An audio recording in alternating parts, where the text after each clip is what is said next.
Hola amigos, bienvenidos a un nuevo video del canal. En esta ocasión vamos a ver cómo añadir tarjeta bancaria a Play Store, así que pues vamos por ello. Vamos a irnos a Play Store. Una vez estemos aquí, vamos a irnos a la parte superior derecha, vamos a darle clic en nuestro icono y una vez que estemos aquí vamos a irnos a Payment Subscriptions, damos clic y después vamos a irnos a métodos de pago o Payment Methods, vamos a darle clic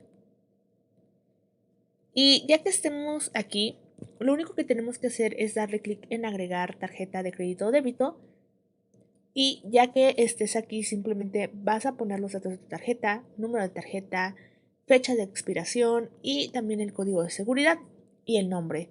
Después simplemente le vas a dar en salvar tarjeta y listo.